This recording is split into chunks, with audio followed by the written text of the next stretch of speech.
Hello and welcome to another classy episode of Pittsburgh Sports Memories with I'm your co-host Steve Wirt. And as usual, I'm joined by I'm Tim Hannon. and on this episode we're going to talk about a guy that was truly a class act. And I'm not talking about Tim here. Although Tim is a class act. They're talking We should really do every episode about me and how much of a class act I am. That would generate a bunch of downloads, I'm sure, for the podcast. people would love to hear about that every so They often. would. They would. Maybe we'll make that like a bonus episode that people can pay for behind a fire paywall or something. Paywall. Yeah. Yeah. There you go. Yeah.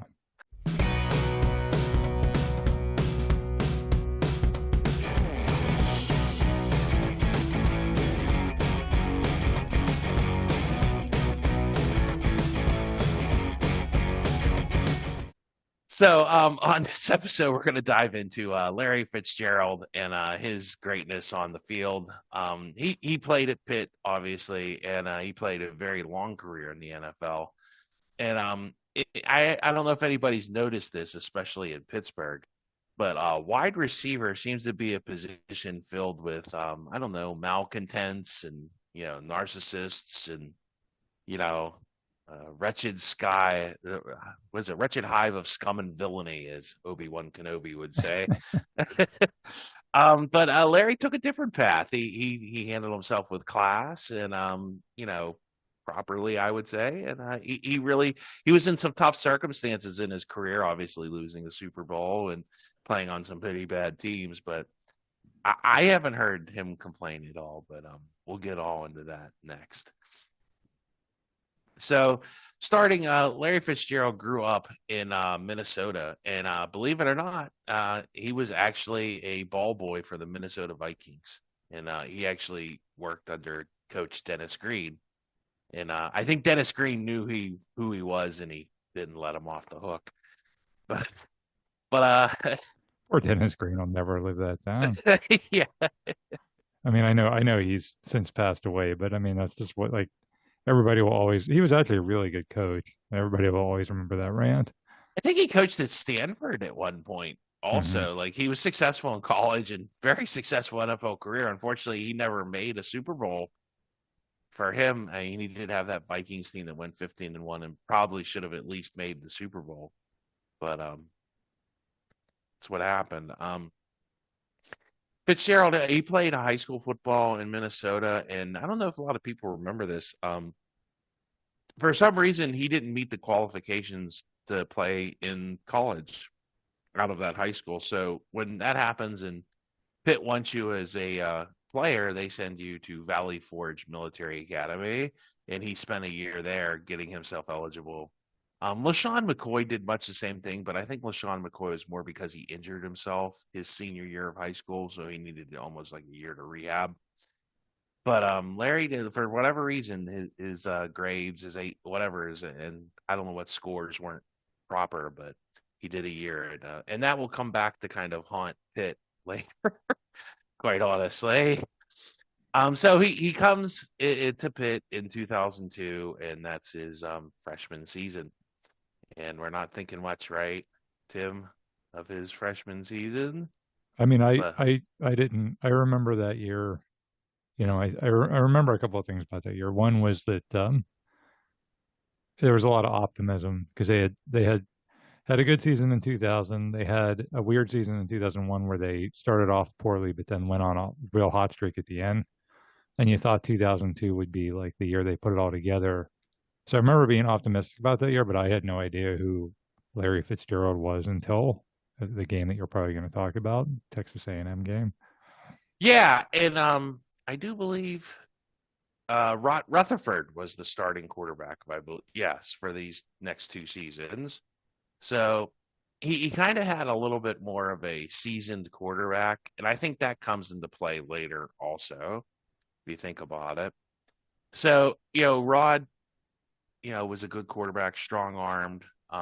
Maybe, he was a little inaccurate at times, but he definitely had one of the strongest arms. He was out of Perry, so very good. And he actually ends up playing that Texas A&M game. I think he has 10 catches let's see, he had 10 catches for 103 yards, and it was a 14-12 loss. And do you want to explain how they missed an extra point, Tim, or do you want me to explain how Pitt missed an extra point? Because I lived it. I remember I was sitting right at that end zone, and that was a poorly officiated game. There was one where they scored they called a touchdown for Texas A&M, and the guy clearly wasn't into the end zone. Because I remember when we started that game, we were like right on the goal line. I was like, well, if there's any plays close to the goal line, we'll be able to really see if he was in or out. It was I don't think it was all that close. The guy was down at the 1 or the 1/2 yard line, and they called him in. So Yeah, it was a Pac. I want to say like a Pac-10 officiating crew and or Pac-12 or whatever it was called at the no, time.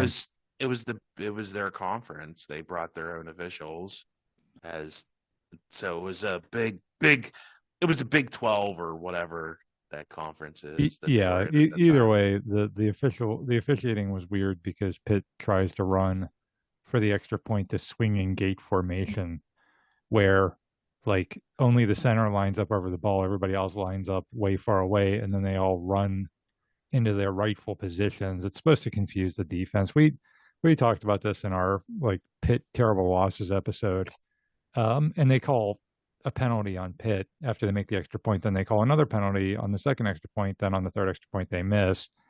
And the officiating was bad, but also After the like second one, just scrapped the well. well, yeah. I mean, What did let me describe what happened after the one extra point. The official watched the play goes down, and it was the guy. It was the guy on the side, the line judge, I guess, the guy who spots the ball if it's on his side of the field. Walks over to the head official, talks to him yeah. for like 30 seconds, and they throw a flag. It's like if it's a flag, dude, throw the flag and then talk about it. You can always pick it up. And the problem was if I remember correctly, somebody was wearing a number that was ineligible, and when they did the swinging gate, they ended up at the end of the line, and that number could not be at the end of the line. So at that point, either have that guy change positions. Well, I guess he can't change jersey numbers in the middle of a game, but it was just ridiculous. Well, and Pitt had run that formation the whole season before that. They'd run it the week before that. It wasn't Yeah, anything new. It felt like I was at that game too, Steve, and what it felt like was these refs saw something weird and they're just like, no, no, no, you can't do that. And didn't understand that Pitt had been doing that all along. Now, whether or not Pitt had been doing that all along and no one else caught the wrong jersey number, and maybe these refs were just more on it than the other refs. I don't know. I blame the refs, but I also, like I said, I kind of blame Walt Harris for. not adjusting. Yeah, Well, and did we really have to run that? It's like yeah. nobody was fooled. It's an extra point. Like it's not like a field goal. Like where you try, like, are we gonna do a fake? Or are we not? Just kick the extra point. Don't try to get all fancy. And that literally cost Pitt the game. And I think that overshadowed because I remember sitting at the game like, who's number one? Like this kid for Pitt, number one, he's catching everything. And I was thinking that during the game and after the game, everybody was just ticked off about the swinging gate controversy, and it kind of overshadowed. Hey, this kid's pretty good. Yeah, and that was a shame. I do remember people on the radio saying, "Oh, Larry Fitzgerald had a good game, their freshman wide receiver," but nobody really talked much about it. And it's kind of funny because he really goes on a tear that season. I mean, it's kind of odd. Like I have some of the stats written down, like 6 receptions and 3 touchdowns against Kent State. Like he almost had as many touchdowns as he had Wow. receptions.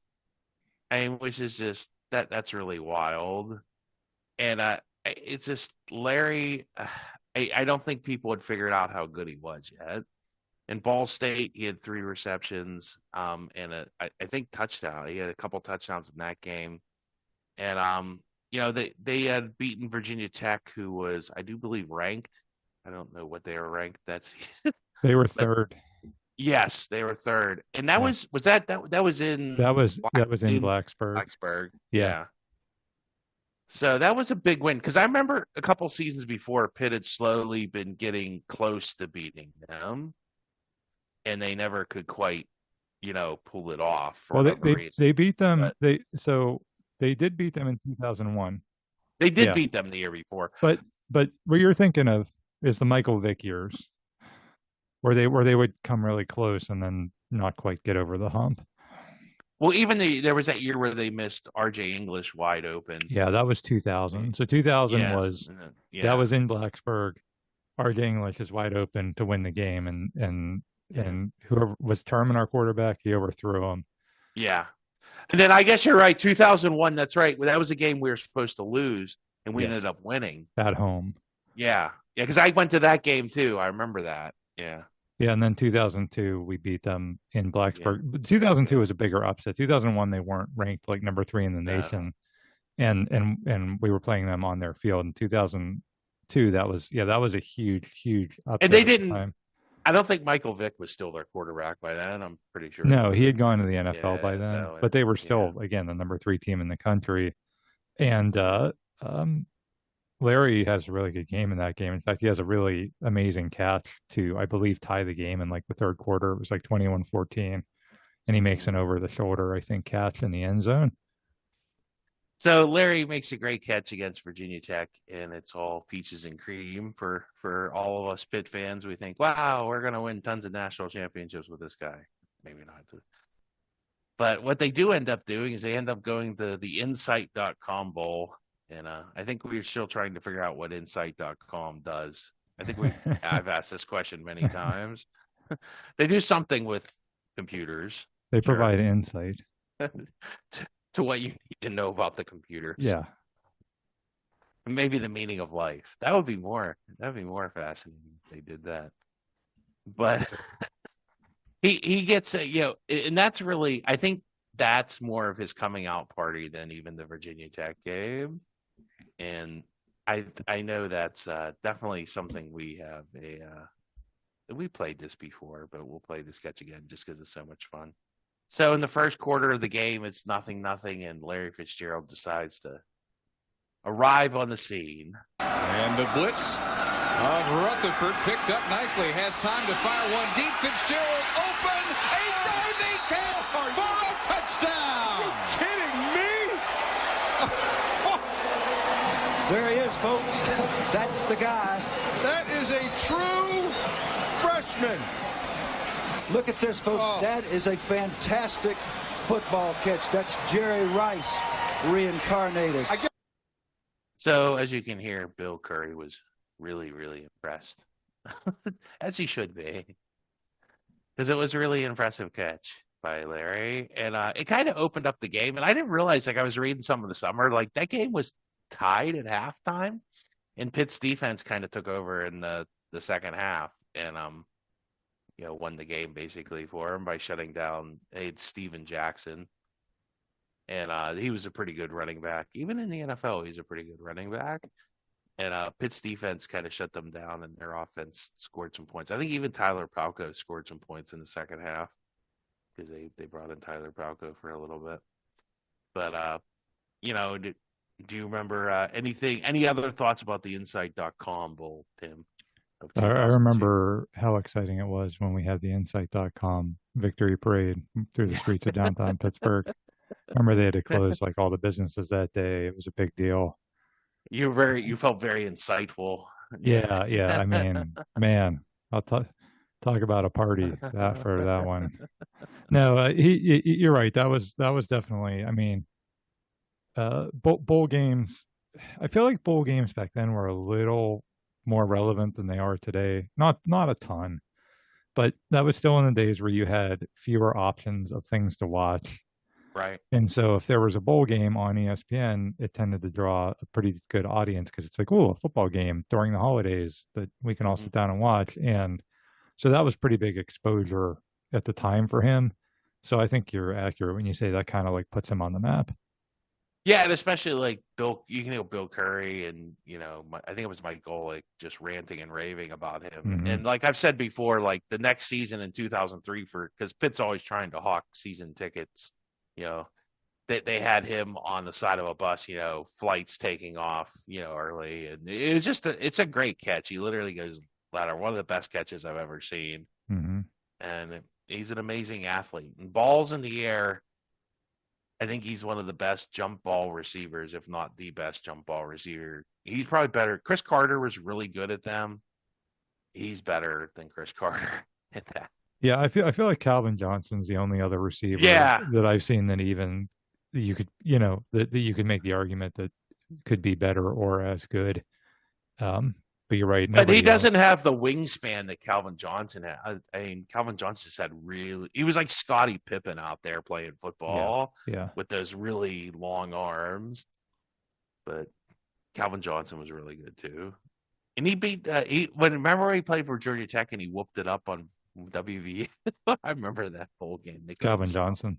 Yeah, they couldn't stop him. Yeah. But speaking of WVU, so we're going to move on to the 2003 season.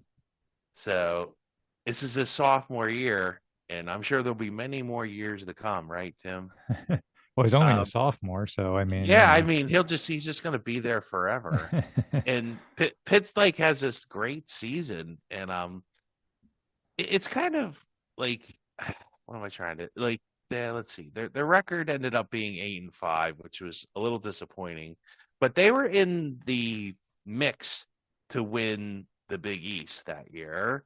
And kind of the background to that, there was a lot going on behind the scenes because, believe it or not, back then, like moving conferences was never heard. It was unheard of.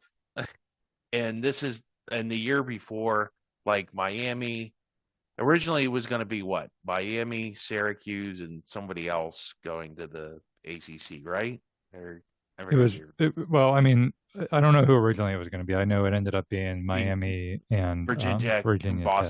And Boston College. And eventually Boston College. Miami and Virginia Tech immediately, Boston College like a year or two later. Well, I don't think Virginia Tech was originally, and they kind of sued their way into the deal because I think Miami had wanted Syracuse or something like that. But anyway, so that's kind of the off the field stuff. The Big East is breaking up, and it's like ends up being this huge like thing with Pitt because Pitt's a good team and they're in competition to win this conference, and but Pitt unfortunately loses some games. They did lose to Notre Dame that year, which was they lost badly. Well, not badly, 20-14. That was at home. That wasn't as close as the score indicated. That was a bad loss. And they lost to Toledo. That was the shocking. Like they came out of the gate, beat up on two MAC schools, Kent State and Ball State. And then that game against Toledo was shocking. I think that's the first time Pitt ever lost to a MAC school. It was. Yes, and they were and Pitt was the number 9 team in the country when they lost that game. Like they were supposed to be. That was the reason this year was so disappointing because they had a guy that they were because the Heisman Trophy. I know you're going to talk about that later, but you have to sort of prep for that preseason. You know what I mean? Right. Well, they had been hyping him for the Heisman Trophy. Like I said, the billboard, on the bus, like they're building him up. They're like, oh, he's going to go for a Heisman Trophy. And, and he has a good game against Toledo. I forget his stats. He does have a very, very solid game against Toledo. But the point being, it's like a campaign. It's like if you're going to run for president, you don't just run for president. You have an exploratory committee, and then you drum up some like press, and then you have, primary stuff, and it's like that for the Heisman Trophy. And so they had done that, and then Pitt was supposed to, like you said, they were one of the favorites to win the Big East, and they lose to Toledo. They don't really give Notre Dame much of a game at home. It just ends up being a really disappointing season because they were supposed to be good, and then meanwhile the Big East is falling apart as the season goes on, like you said. Now, in between the Toledo and Notre Dame games, they play at Texas A&M, but there's no swinging gate to save Texas A&M this time. But there is Larry Fitzgerald, who's beating double coverage because, I mean, if you're smart, that's what you do. I remember Kent State tried to cover Larry Fitzgerald single covered. Like they were at the 5, and they were going to play like a MAC corner on Larry Fitzgerald. Smart, guys. Smart. Real smart. Yeah, it was a predictable outcome. Like they literally, I remember Rutherford threw the ball badly the first time, And it was like, throw it again. I'm like in the stands, like literally, and they did it. And they threw it again, and there was nothing they could do. It was like literally nothing. You knew it was coming. It was one of those plays. That fade to Larry Fitzgerald in the end zone was pretty much unstoppable. So we're gonna play some highlights from the Texas A&M game, which they win in Texas. It's kind of like, well, maybe Toledo was a fluke. Rutherford with a short drop. Now he pulls it out further to the left, and he's going to strike downfield. Oh, my! What a catch by Fitzgerald! Oh, mercy! He's done it again! The man is remarkable! So, as you can hear, Brent Musburger is really impressed. And like I said, Larry Fitzgerald beats two defenders with a catch where he's looking like over the top of his head, and it drops in like Willie Mays style. And it's just an unbelievable catch. Once again, Larry's doing amazing things. And it seems like Pitt's on track, but then they lose that game to Notre Dame. And they beat, do you remember the Virginia Tech game? Yep, I was there for that one. Lusaka, Polite. Yes. In the final seconds. Once again, another fine defensive. Yeah, that was Bud Foster, the defensive coordinator of Virginia Tech, decided to single cover. Although they had a decent corner, the guy who did play in the NFL, I think, if I remember correctly. But they kind of held him down the whole game, and then at the end, Larry caught a bunch of passes to set the Lusaka Polite up touchdown. And Larry Fitzgerald has a streak of touchdown catches. Like every game, he has a touchdown catch. So, and nobody can really stop that. That's how unstoppable he was. They play West Virginia, and unfortunately they lose, and that's in Morgantown. So I do believe we have a pretty good cat. I remember this is the one he really gets banged around, if I remember correctly. West Virginia played him pretty physically. Rutherford faking short and going deep. Double coverage flag. Still comes up with the ball. Lest you think we were turning this guy into Superman and he's really not that good, that's the kind of play he makes every week. And when Dave said at the top of this game, you're going to see some catches that you've never seen before, this is what he's talking about. He's judging where the players are, where the football is, and there are three fine athletes there, Pac-Man Jones and Brian King. All three of them go up for the football. And just as surely as Bill Russell used to come down with a rebound, this guy comes down with a football. That is ridiculous. Yeah. So as you can hear, and once again, Pac-Man Jones ended up playing on a long, lengthy NFL career. So he's not just beating like MAC corners at this point. He's beating legitimate people that are playing in the NFL for long periods of time. And say what you will about Pac-Man Jones, he was a pretty decent corner in the NFL. They just didn't keep him around for fun. I love how the band plays the Superman theme. Yeah. That's so appropriate because he would just make these catches. Like how in the world did two guys on him? How did he catch that? So the season ended up coming down to a game against Miami, and it's even that loss to like West Virginia didn't really knock them out of the Big East championship. They're going to be able to make the Big East championship and play in a whatever you want to call the BCS bowl. I guess they would have got the BCS bid. Right. And so they play Miami, and it's this big game. I remember it's being so hyped, one of the biggest games of that era. And Pitt literally goes and lays an egg. Larry Fitzgerald is pretty much held in check because Miami puts Antrell Roll and Sean Taylor on him. Sean Taylor being one of the greatest safeties to ever play college football. Antrell Roll, like I said, another guy that played in the NFL for a very long time. They did, I would say they held him in check. He did score a late touchdown. I don't know how meaningful it was, but I do remember he had scored. And I remember it was like a really cold night in Pittsburgh, and it didn't help that Pitt. And I don't think it was even much of a game. If I remember correctly. For 28-14, I guess it was closer than I remember, but I don't remember it ever being. Because Jared Payton, they just ran the ball right down Pitt's throat. Right. With Jared Payton, who really was very mediocre. It started off good. Pitt got the first touchdown, and I remember I was at that game too. A bunch of people threw oranges on the field because that was the bowl game. It was going to be the Okay, that Orange was the Bowl. BCS Bowl. Yeah. I guess. So people started throwing orange. Like people were like, "We're going to the Orange Bowl," and then Miami just after that, like you said, it wasn't a game at all. It wasn't like it came down to the final seconds or any of that. It was just they dominated the entire rest of the game. And you're right, they really held Fitzgerald in check. But they had an NFL secondary. They literally had an NFL secondary, so they just keyed on him, and there wasn't a whole lot Pitt could do about it.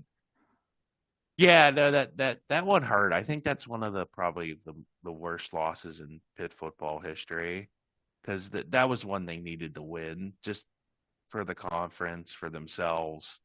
They win that one, and you wonder what the alternative universe is that Pitt's in. Maybe Pitt's in the Big Ten instead of the ACC, or I don't know.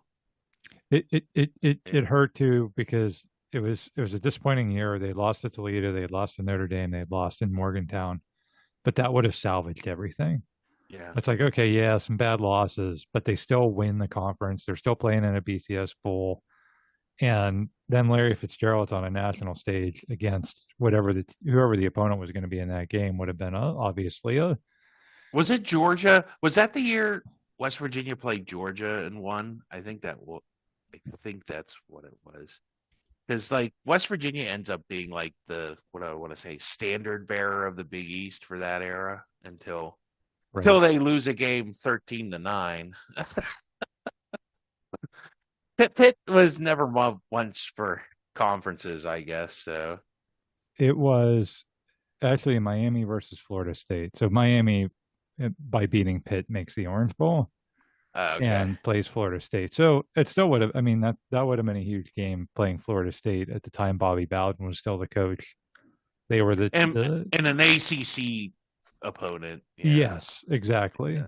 Exactly. From a team that wasn't joining the ACC like Miami was. Yeah. So Pitt goes on to play in the Continental Tire Bowl, Tim. And I think you got a free set of snow tires if you went to the bowl game or played in the bowl game. So that'd be pretty sweet. Yeah, Larry Fitzgerald was pretty happy getting his free snow tires there. And he actually doesn't really have that great of a bowl game. He ends up he had an 18-game touchdown streak that gets broken in that bowl game.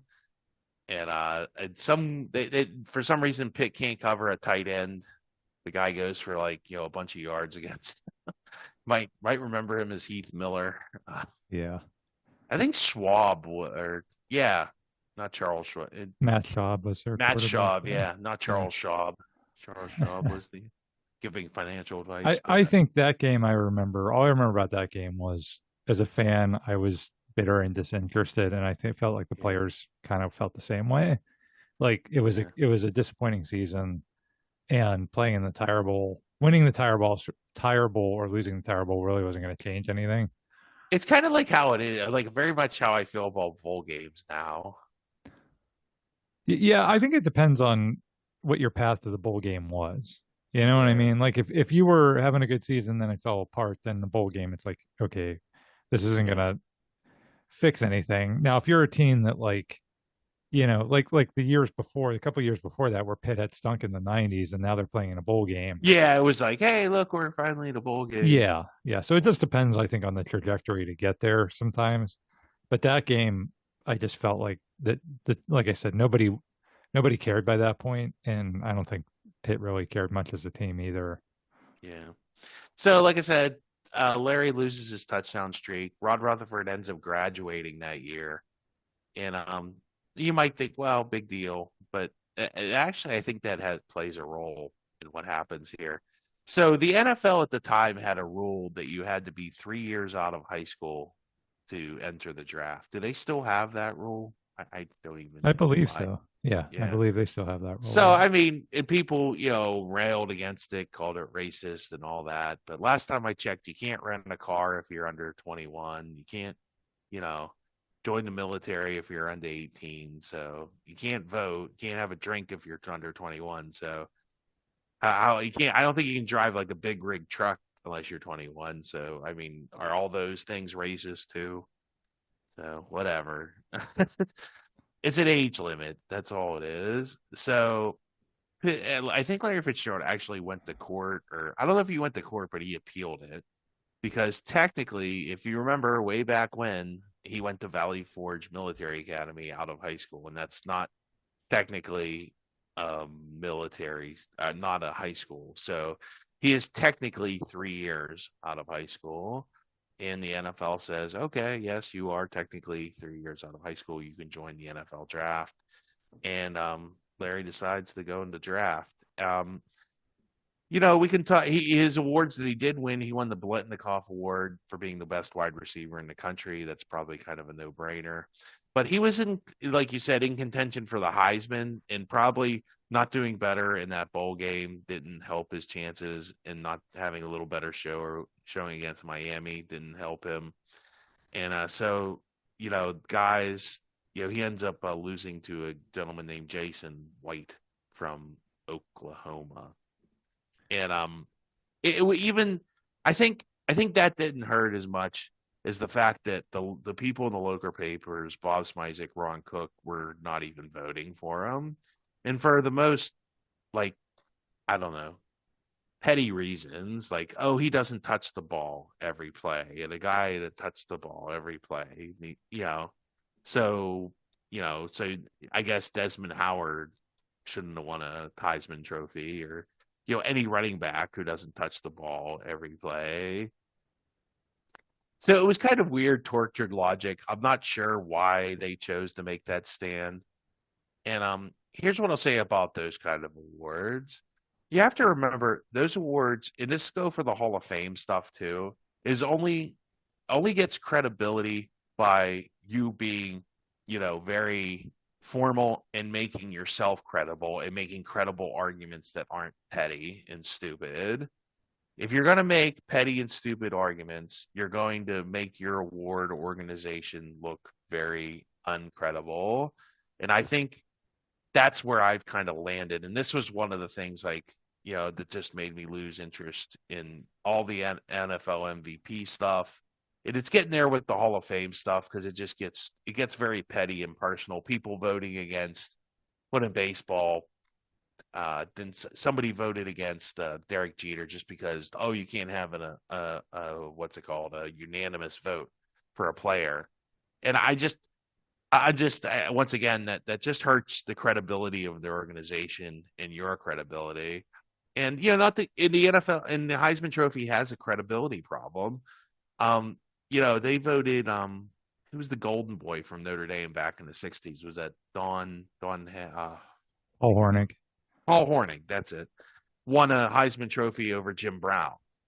Jim Brown was a far superior running back than Paul Hornick. And Notre Dame stunk, I think, the year that they were 6-6. He's the only player from a non-winning team to win a. So once again, these awards don't have any credibility in my mind, and I'm with Mario. I'm gonna just go with the one they give based on stats. And what is that in hockey? The Hart Trophy, because it's the most points. No, Art Ross, yeah. Art Ross, yeah. Yeah. And so, if you have to vote on it, then it's just a popularity contest. And like I said, I'm tired of all the protest votes. It doesn't elevate the award. It just makes you and the award look petty and insignificant. And that's what I think of the Heisman Trophy. I know Travis Hunter won it this year. Did he touch the ball enough for Ron Cook or Bob Smizik? I mean, I know he plays both ways. He's probably the best. He probably is. Like, for once, he is the best player in college football. He really is. I mean, I don't know how you could argue otherwise. I'm sure there's other guys that are really good, but there's been guys that have done nothing. Ty Detmer, come on, or who was the guy from Houston, Andre Ware? Yeah, come on. So once again, your award has no credibility, and that's fine. The same thing with the NFL MVP award. If they sit there and argue, and if you're going to award it to like somebody that's dumb, then it's just going to lose credibility. Yeah, anytime you have a subjective vote for something, people's opinions vary wildly. I mean, you ask, that's always funny when you just get a group of people together and you ask their opinion on something. You can get 20 different opinions easily. And And so yeah, and like specific to Larry Fitzgerald, the so on one hand, the arguments were ridiculous, especially the local stuff. Ron Cook said he got so much backlash for that, and deservedly so. But that is like okay, then make it the best quarterback award, not the Heisman Trophy. Well, they already have it. Isn't that the Davy O'Brien? Right, right. Yeah, So and like you said, Tim Brown had won it, and Desmond Howard had won it. It's like there was a precedent there for even Charles Woodson, who played on defense, won it. So there was a precedent there for giving it to a guy that wasn't a quarterback in recent years at that point. So that was silly. Now, on the flip side of that, Steve, I really believe if Pitt wins that game against Miami, even with all the Toledo loss and all the other stuff that had happened that season, if they win that game and Larry has 3 touchdowns, I wonder if he wins the trophy at that point. I think it was hard to give the trophy to a guy that was super dominant, whose team was a complete disappointment. So I think that hurt. And like you said, that Miami game was one of the worst losses, and they really needed to win. I think they needed to win that not just for the program, but also for Larry Fitzgerald's legacy, and for the school to have the second Heisman Trophy that they probably should have had. Yeah, it probably is like Pitt's 13-9, quite honestly. If I had to pick, I mean, Pitt's had so many of those. Like, I mean, outside of the Cincinnati game, I mean, those 2 games are so pivotal in the direction that the university took. I mean, I don't know which is the worst loss. I mean, they're both. Well, Cincinnati was worse because we had a 31-10 lead. Yeah, we should have won. It wasn't like Cincinnati. I mean, who made the pros off? Tony Pike, Marty Gilliard was okay in college. I mean, did they have one of the Kelseys playing for them? They did. They had Travis playing, but my point, like, Cincinnati was undefeated at that point. Like, Cincinnati was, but really it wasn't. good. They weren't Miami. Miami was coming off of national championships. That was a really stacked team.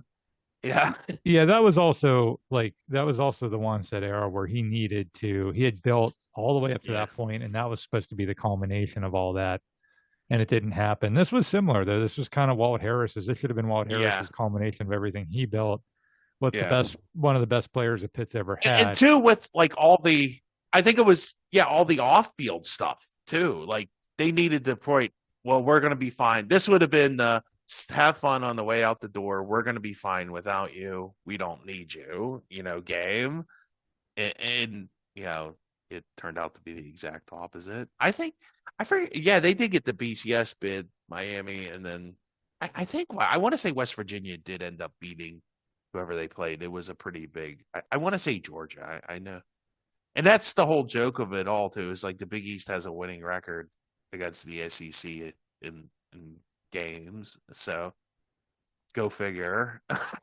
Going back to the eligibility debate, the rule was that you had to be 3 years out of high school. The way that the thing that people thought was the rule was you had to play 3 years of college football. No, those are 2 different things, right? Yeah. And typically, and usually those are the same things, because usually when you graduate high school, you go to college, right? He just had that year at the military academy, so it was this kind of wrinkle in things, and that's the way the NFL chose to do things. The NBA, if you remember, they would let guys come right out of high school, like Kobe Bryant did. Well, back then, Now they have the one and done rule. Now they make you go to college for at least 1 year, but then that kind of hoses college basketball a little bit, because you have these guys that are really good, but then they're only there for 1 year, and then you had guys like Calipari, who used to take advantage of that, like, hey, just come be a mercenary for 1 year for us, and then you can build up your NBA resume. So, well, this is before NIL too. So people were, and I'm sure everybody was getting paid, but it was just under the table. And good. And for some schools that I'm sure Pitt didn't do it. I'm pretty sure Notre Dame didn't do it. But I guarantee you, Georgia and all the Texas A&M, all those schools down there, Texas, definitely were doing it. And if you're Larry Fitzgerald, yeah, I mean, if you can go to the NFL and start making millions of dollars, you're going to want to do that rather than stay in college for another year without your quarterback who graduated, like you said. Right. And then they didn't, I mean, Tyler Palco was kind of debatable. And then they had some guy named Joe Flacco from New Jersey, but who knew who he was? So, if, like I've said, if I had my time machine, I go back in time, and Larry's father was a writer, and his mother, I think, had passed away, I think, that year. Correct. When he was in school, yeah. And he had promised her to finish his degree. I would have said, well, you promised your mother, and it's not a degree from the University of Phoenix. Doesn't count. You stay here. We move Palco to safety and put Joe Flacco at quarterback. My goodness gracious, you have a first-round pick throwing to a first-round pick. that would have been an interesting what if. Yeah.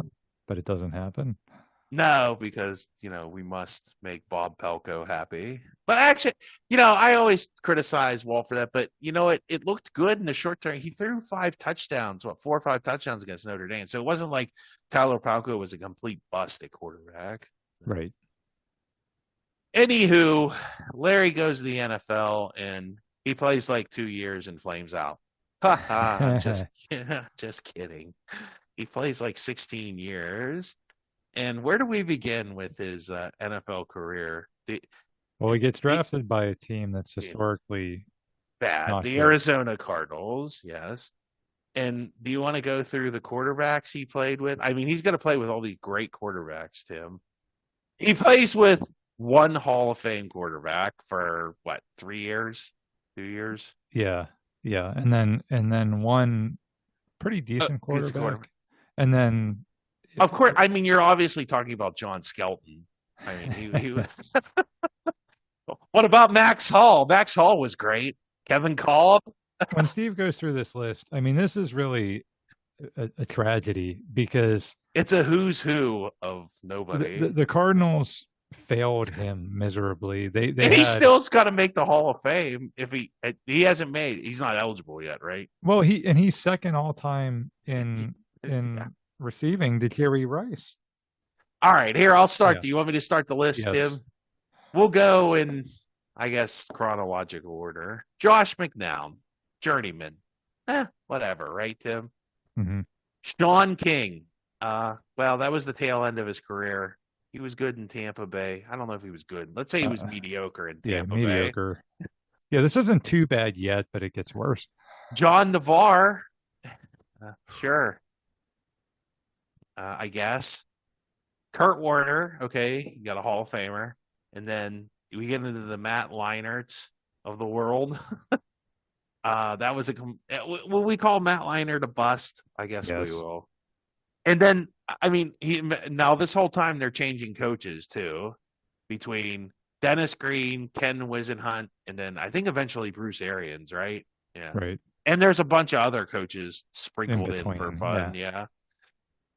Now it gets really, this gets rough, Tim. 2010. I don't know what his stats were in 2010, but whatever they were in spite of these people. Derek Anderson. The only thing I know about Derek Anderson, he played for Cleveland and didn't he have like size 17 shoes? He made the Pro Bowl. He made a Pro Bowl. Jeez. Okay. The Cleveland had that one really good season with him. Yeah. Where they almost made the playoffs, and Derek Anderson was that the 10-6 year? Uh-huh. Yeah. Okay. That was with Romeo Cornell, I do believe. John Skelton. Sure. I don't even know anything about John Skelton. Max Hall. Why not? Kevin Kolb, which just sounds like a weapon out of the old GoldenEye games.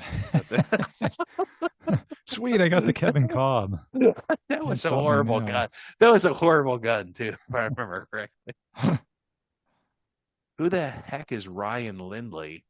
I don't know, no offense to Ryan Lindley and family. Brian Hoyer, but that's like a barely a third string guy. Like, Okay, then they get serious. They bring in Carson Palmer. So that's a real quarterback.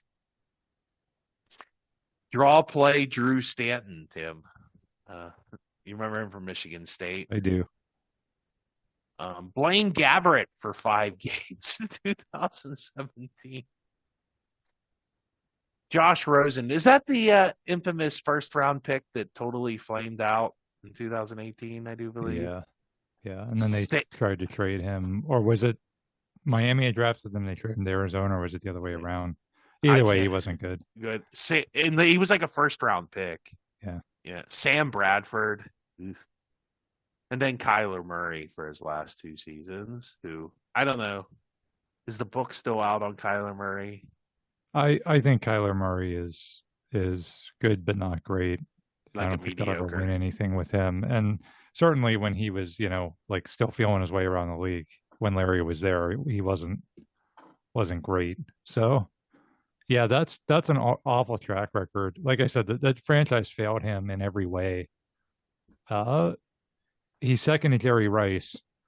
Jerry Rice had 3 league MVPs, 3 different league MVPs throwing to him. He had Joe Montana, Steve Young, and Rich Gannon. Those were Jerry Rice's quarterbacks.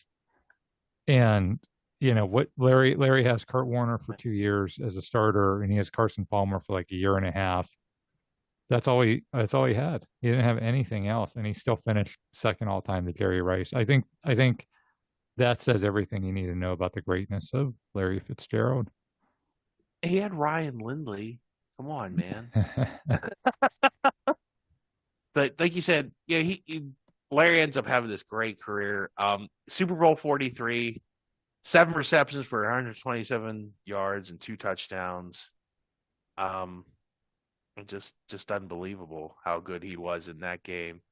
We'll play a couple of his touchdowns just to make Tim cringe. Yeah, I mean, I can listen to these now and not cringe, but at the time, I think you and I were flipping out because it's like, oh my God, he's going to come back and our favorite player is going to come back and beat us in the Super Bowl. And it's going to be a fade for Fitzgerald, who's going to go up and make the catch for the touchdown. There's no one that does it better than Larry Fitzgerald, to go up and get the ball at the highest point. And the defender cannot go as high as he can go. I mean, he is super, super, super at this. Like you said about jump balls. I mean, Ike Taylor is the worst. On record saying, like, I tried to rip the ball out of his hands. Like, I couldn't do anything. Like, Ike Taylor wasn't in bad position. It's just like, literally, there's nothing you can do. Yeah, and Ike was really bad at defending jump balls. He was, but even if you had, Richard Sherman, whoever you want back there that was good at plays like that, there's just no way. You couldn't stop it. Yeah, he's the best. That's probably his best play. And it just translated so well from college. And really, with all different quarterbacks, it really didn't. It could have been you or me throwing him the ball at that point. I mean, he has a second touchdown in that Super Bowl. If you remember, Tim. Yeah, this was right after the Steelers had taken the safety, and they were clinging. Don't worry, the defense will hold them down. Warner has time. Fitzgerald into Steeler territory. 30, 20, 10. Arizona has the lead.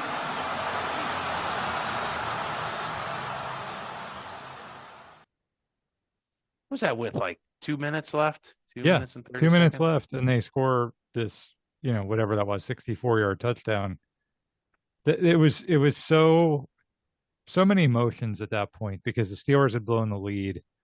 And like we said, our favorite players coming back to beat us. They gave up this world-class defense that had carried us the whole year, gave up this huge play, especially at that point in the game, Steve. You're usually playing some kind of prevent defense, and he just tears through the secondary because he's that good. And he was so good that entire postseason, the Cardinals had won. He broke Jerry Rice's record. Postseason. He had something like 7 touchdowns in that postseason. And if you go look at the highlights, I mean, they're all spectacular catches and things like that. It's unbelievable what he did. And then there's 2 minutes left, and Arizona has the lead. And then, of course, we had to rely on our offense and a quarterback that we had named Ben. And fortunately, that all worked out okay for us. But my goodness, and like I remember thinking in that game, Steve. I don't know how you feel about it now. Obviously, it's an all-time great Steeler moment. Santonio in the end zone, and we win. Man, I wish it wasn't against that team, right? I wish it would have been against any other NFC team from that era. The Giants, like the Cardinals. It was a shame because I like Kurt Warner. You couldn't come up with two classier guys, right? And Ken Wisenhunt. I like Ken Wisenhunt, and Larry Fitzgerald deserved to win a Super Bowl. He did everything. That whole Ron Cook thing about like who touches the ball. He willed them to that Super Bowl, and then when they were down in the fourth quarter, he took over. He beat the great Steeler defense. He willed them to a win there, and we just kind of had the ball last, and so he doesn't get it, and then he never gets back there again, and that's the real sad part about that game is he deserved the championship, and he deserved it in that moment, and we kind of took it away from him. And again, as a Steeler fan, obviously, I'm happy about that, but I'm also sad for him. He deserved it. That he did. 2015, there's a pretty impressive game against the Packers. You want to listen to that catch? Yeah. So the context of that game, they were in overtime against the Packers after playoffs. After Aaron Rodgers had thrown a Hail Mary. Yeah, to tie the game. In the final second. So that's the only reason they're in overtime. And that felt like, okay, Aaron Rodgers throws a Hail Mary. The Packers are destined to win this. Like the Cardinals have to be so demoralized at that point. But then here's what happens next. So now Arizona from the 20-yard line. Blitz coming. Matthews. Palmer stepping away at first. Palmer extending the play. Nobody there. Crosses the field. Larry Fitzgerald. Fitzgerald is going to take it into Green Bay territory. Larry Fitzgerald inside the 30, the 20. If he scores, it's over. It's insane to the 4-yard line. One of the greatest postseason performers ever. Yeah, I mean, so Carson Palmer kind of rolls out to the right and then throws back to the left, and Larry Fitzgerald just goes on a 50-yard jaunt to the end zone. So, well, not quite to the end zone, to like the 4-yard line. Yeah, 4 yards line, and he scores on the next play on a shovel pass. Right, right, and that's like Al Michael said there.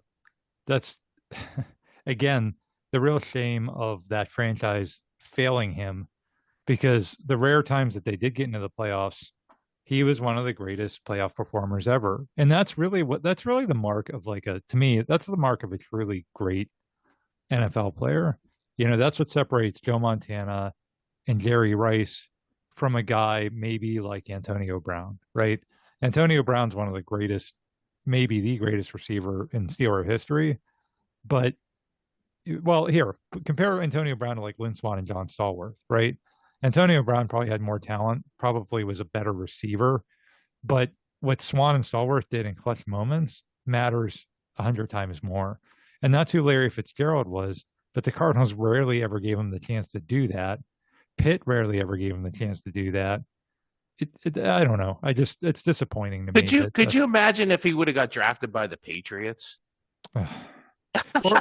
or even any team that was competent, like the Giants, right? The Giants had some good teams over that span.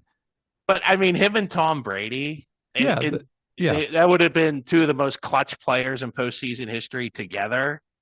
And Tom Brady, all those years, he never had wide receiver. Yeah, or imagine like the Colts with Manning, or the Saints with Breeze. I mean, there could have been so many more better places for him to go. And kudos to Arizona. They did make the one run. Like we said, they really deserved to win it. But that was it. They kind of caught lightning in a bottle with Kurt Warner at the very, very end of his career. I mean, that was the reason he only had Kurt Warner for 2 years, because Kurt Warner retired after the 2009 season. So that's really all they had. And then they had Arians for like a year or two and Carson Palmer, where they had some decent years. But like you said, it just wasn't a good franchise for most of the time he was there, which is unfortunate. Well, he did make 11 Pro Bowls. He was 2-time NFL reception leader, 2-time NFL receiving touchdowns leader, made the 2010s All-Decade team, 100th anniversary team, Art Rudy Award in 2014, of course, the Blitnikoff Award in 2003. These are the college awards. Walter Camp Award, Paul Warfield, Big East Offensive Player of the Year, unanimous All-American, first team All-Big East, and his number one is retired at the University of Pittsburgh. And like we said, he's so different.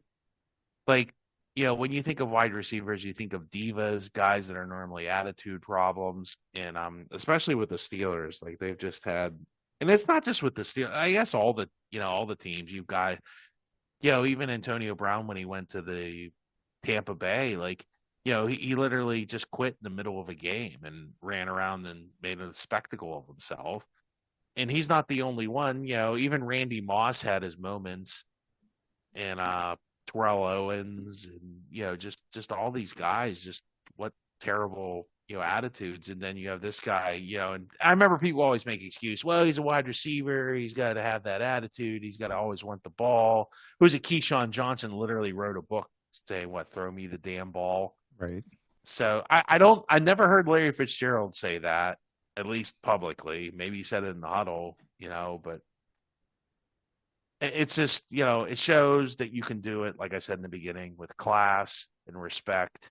And I mean, he lives in Arizona. He owns like part of the the NBA team. He does stuff there. He's a fine example of a person and how you should conduct yourself. And I don't know, Tim, anything to add to Larry Fitzgerald's legacy? He's probably the best wide receiver in Pitt history. I can't think of anybody that was better than you. He's the best wide receiver in Pitt history. I think he's top 3 in NFL history. I think he breaks Jerry Rice's records and has a legacy that maybe even surpasses Jerry Rice if you give him the same 3 different NFL MVPs throwing to him that Jerry Rice had. Even if you put him on the Steelers, him and Ben, oh my gosh. Wow. Right. Yeah. Right. And like you said, Steve, the humility, I mean, he would catch a touchdown and then hand the ball to the ref. Yeah. Act like, well, that was his dad. His dad, very old school like that. Yeah, but when do you ever see that? Now it's like orchestrated touchdown celebrations and everything. And I'm not really whatever. I'm not one of those people that are like, it's not even the touchdown celebration. It's just the way they carry themselves. Like, write a book, throw me the damn ball. Yeah. Come on. Yeah. There's a lot of selfishness. There's a lot of, I care more about my stats. Self-promotion. Yeah. Self-promotion. And what's my next contract going to be? He was the ultimate team guy, the ultimate humble player, and was so good. And I just think, I'm glad we did an episode about him. I don't think he gets the credit he deserves because, again, everywhere he played, the university and the NFL team he played for really failed him in more ways than they helped him. Yeah, it's a shame. One of my favorite Steelers or Pitt players of all time. I'm trying to think of, like, outside of James Conner or Darrelle Revis or, too bad I don't know. Those guys are probably some of my favorite Pitt players that I got to watch, and he's right up there with it. It just he's just one of those legendary talents that when you knew you got inside the 5 and you could throw that fade pattern, it was going to be pretty tough to defend, and that was kind of his go-to thing. And then the classiness on and off the field, like we said. Yep. So thanks for tuning in, and keep listening. And if you like topics like this, check out the book about the Baltimore Ravens rivalry. That's still out there and a great read. Tim did a great job on that. And we'll talk to you next time on Pittsburgh Sports Memories.